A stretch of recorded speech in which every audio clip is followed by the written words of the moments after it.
அப்ப நீங்க ஹிந்து விரோதி தானே.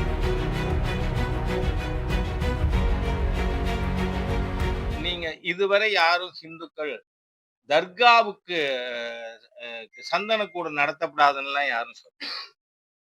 நாங்க கோவில் இதுல தீபஸ்தம்பத்துல தீபம் ஏத்துறோம்னு. ஆனால் 17 பெண்கள் உள்ளூர் மக்கள், அவங்க எந்த இயக்கத்தையும் சேர்ந்தவர் இல்ல. அவங்க இந்து முன்னணி, ஆர்எஸ்எஸ், பிஜேபி அந்த மாதிரி எந்த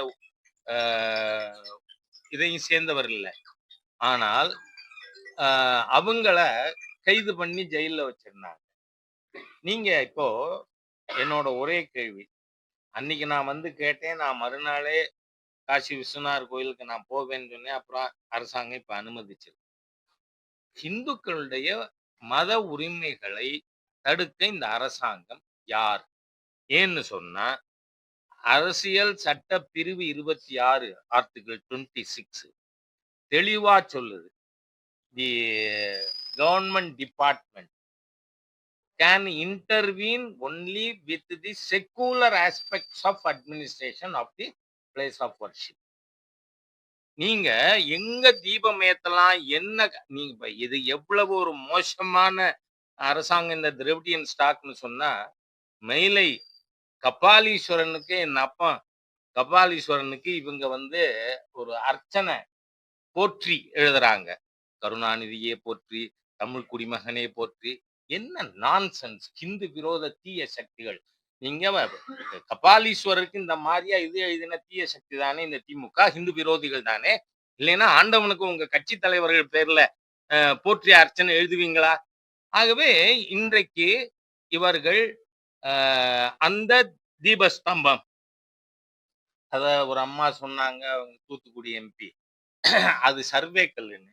இவங்க அப்பா ஆட்சி செஞ்ச காலத்துல 9 அடிக்கு சர்வே கல் எங்கேயாவது ஊனி இருக்கீங்களா? என்ன ஒரு கேவலமான ஒரு நடவடிக்கைகள் பாருங்க. ஒரு தீபஸ்தம்பத்தை, அதுல அனுமார் படம் இருக்கு, இதெல்லாம் சர்வே கல்லுல பொறிச்சு அங்க வைப்பாங்களா?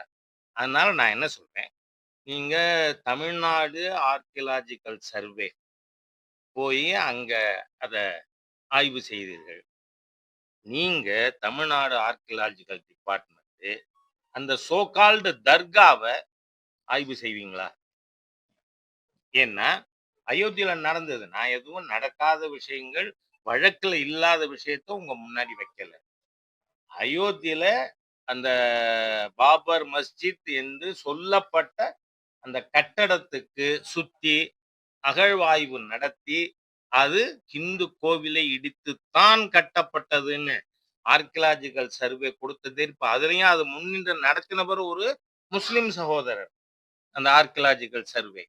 அதனால அதன் அடிப்படையில தீர்ப்பே வந்தது. இந்த எம்பெருமான் ராமனுக்கு பிரம்மாண்டமான ஆலயம் அமைக்கப்பட்டிருக்கு.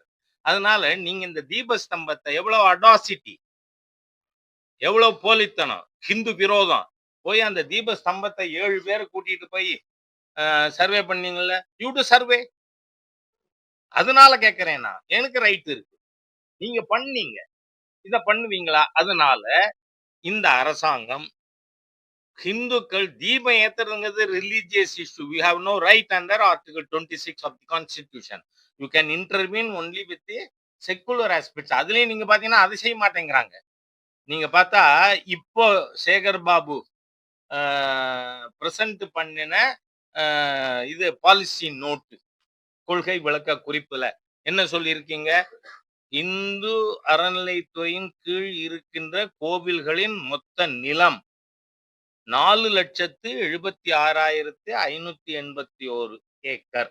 நஞ்சை, புஞ்சை, மானாவாரி. ஷோமி. இது நானே கேட்கல.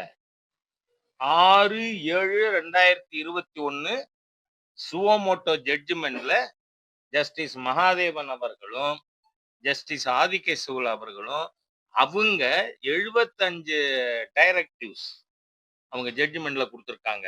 அதுல ஒண்ணு, அறநிலைத்துறையின் கீழ் இருக்கின்ற கோவில்களின் நிலங்கள் நேரடியாக கோவில் நிர்வாகத்திலே இருப்பது எவ்வளவு,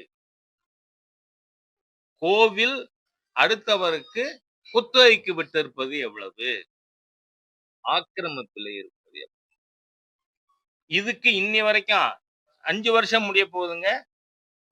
ஜூலை 21ல வந்த ஜட்ஜ்மெண்ட். இன்னி வரைக்கும் இந்த அறநிலைத்துறை அமைச்சகம் கொடுத்திருக்கீங்களா? அப்ப இந்த அமைச்சர் இருக்கிறதுக்கு அருகதை இல்லாத நபர் தானே அமைச்சரா இருக்கார் இந்த சேகர் பாபு. பொழுது விடிஞ்சா ராஜாவை அட்டாக் பண்ற தவிர அந்த ஆளுக்கு வேற வேலையே கிடையாது. அதனால இன்றைக்கு பொருளாதார ரீதியாக தமிழகத்தை அழித்து கொண்டிருக்கின்ற ஆட்சி திமுக ஆட்சி, ஸ்டாலின் ஆட்சி. அதே சமயத்துல மதவெறியை தூண்டி நேத்திக்கு போய் ஸ்டாலின், உதயநிதி ஸ்டாலின் படிக்கிறார். இத்தனை கோடி இந்த சர்ச்சுக்கு கொடுத்தேன், அத்தனை கோடி அந்த சர்ச்சுக்கு கொடுத்தேன். ஹிந்து மதத்துக்கா ஒரு நயா பைசா கொடுத்துருக்கீங்களா? ஆயிரக்கணக்கான கோடி பணத்தை சுருட்டுறீங்க கோவில்ல இருந்து. ஏன்னா திருச்செந்தூர் முருகன் கோவிலுக்கு கும்பாபிஷேகம் ஆச்சு. நான் போயிருந்தேன் 40வது நாள் அந்த மண்டல் பூஜைக்குள்ள போறதுக்காக. அப்ப பாத்தீங்கன்னா காரை நிறுத்தி விட்டு கீழே இறங்குறேன், ஒரு அடி பள்ளம். காரணம் என்ன? சிமெண்ட் போடுறதுக்கு பதிலா நீ மணலை கொட்டி கட்டடம் கட்டி இருக்கிறதுனால தானே. ஆகவே கோவிலுடைய கட்டுமானத்திலே கொள்ளையடிக்கின்ற திருட்டு சர்க்கார் இது. இன்னி வரைக்கும் பழனியில முத்தமிழ் கடவுள் முருகப்பெருமான் மாநாடு நடத்தினீங்க கோவில் பணத்திலேருந்து. நீங்க சேகர் பாபு அவரோட தோப்பனார் பணத்திலேருந்து போட்டிருந்தா நான் கேள்வி கேட்க மாட்டேன். கோவில் பணத்திலேருந்து நடத்திருக்கீங்களே, இன்னி வரைக்கும் கணக்கு கொடுத்தீங்களா? ஆகவே இது ஒரு திருட்டு சர்க்கார். ஹிந்து கோவில்களை கொள்ளையடிக்குது. ஆனா நாங்க பாருங்க இத்தனை பண்ணியிருக்கோம், அத்தனை பண்ணியிருக்கோம். சரி, அதுல ஒண்ணு சொல்றார், 1500 சிறுபான்மையினர் நடத்துகின்ற பள்ளிக்கூடங்கள். அந்த பள்ளிக்கூடங்களிலே ஆசிரியர் நியமனம் அவர்களே செய்து கொள்ளலாம் என்று ஆணை பிறப்பிச்சிருக்கோம்னு சொல்றாரு.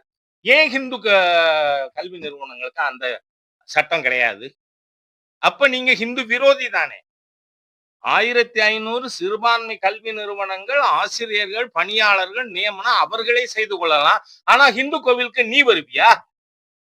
இது என்ன அராஜகம், என்ன அயோக்கியத்தனம்.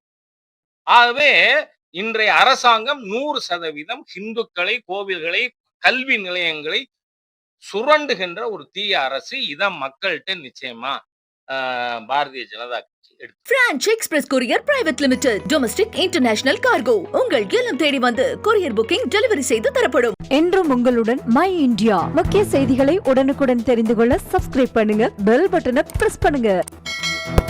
என்றும் உங்களுடன் மை இந்தியா.